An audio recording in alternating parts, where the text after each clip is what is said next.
নমস্কার, জয় হিন্দ, জয় ভারত। আমি সৌরভ গুপ্তা, হাওড়া মহাসংঘের সদস্য এখনও রয়েছি। ভবিষ্যতে আর কদিন থাকবো তার সম্বন্ধে কোনো আইডিয়া এখন নাই। তবে আপনাদের সকলকে জানাতে চাই, আপনারা আপনাদের ডকুমেন্টস দিয়ে যেরকম ভর্তি হয়েছেন, যার কাছে রেজিস্ট্রেশন করছেন তার থেকে একবার তার ডকুমেন্টসটাও জানবার প্রয়াস করবেন।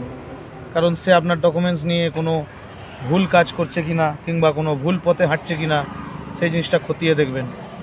দাদা ভাই, আপনাদের সকলকে আমি একটাই জিনিস জানাতে চাই, এই যে অল বেঙ্গল ড্রাইভার মহাসংঘ এটি একটি চ্যারিটেবল ট্রাস্ট। যার কারণে এরা কী করে, চ্যারিটেবল ট্রাস্টের নাম করে আপনাদের রোজের একটা করে পিন বার্তা এরা দাবি করে যে আপনারা রোজ পিন বার্তায় আসুন। এরা সরকারকে সেটা দেখায় যে আমার ভেতরে, আমার আন্ডারে এত রকমের লোক আছে, আমরা এত লোককে সাহায্য করি। প্রত্যেক বছরে যেরকম যারা রতন টাটা, বিড়লা, আম্বানি এরম কোম্পানির মতো কোম্পানির থেকে এরা ট্রাস্ট সরকারকে তারা জমা দেয়, ট্রাস্টে জমা দেয়। সেই পয়সাটা এরা কী করে ট্রাস্ট হিসেবে ভাগ হয়। প্রত্যেক ট্রাস্টে কিছু কিছু সমান পরিমাণ ভাগ হিসেবে তাদের কাছে পয়সা আসে।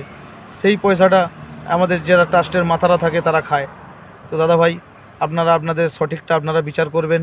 এবং সেই সঙ্গে আপনি যেহেতু চ্যারিটেবল ট্রাস্টের মেম্বার, আজকে যে ড্রাইভার আছেন আপনি, কালকে আপনি ওনারও হতে পারেন। তো সেই সময় কিন্তু আপনার কোনো বড় লোন পাস নাও হতে পারে। তার কারণ আপনি একজন চ্যারিটেবল ট্রাস্টের মেম্বার হয়ে আছেন। আপনি চ্যারিটেবল ট্রাস্ট মানে আপনি একজন অকর্মণ্য, অদক্ষ লোক, আপনার সাহায্য সহযোগিতা নাও আসতে পারে। তো আপনারা এটা চিন্তা করবেন, চেষ্টা করবেন।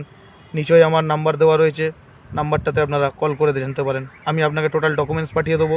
আপনার এলাকার যে লোকাল উকিল বা লোকাল দাদা ভাই যারা রয়েছেন তাদের কাছে আপনারা এই জিনিসটা প্রয়াস করতে পারেন, যাদেরকে এই ডকুমেন্টসটা চেক করাতে পারেন। আমার কোনো লোকের কাছে আপনাকে চেক করাতে হবে না। নমস্কার, ধন্যবাদ, জয় হিন্দ, জয় ভারত। ড্রাইভার একটা জিন্দাবাদ।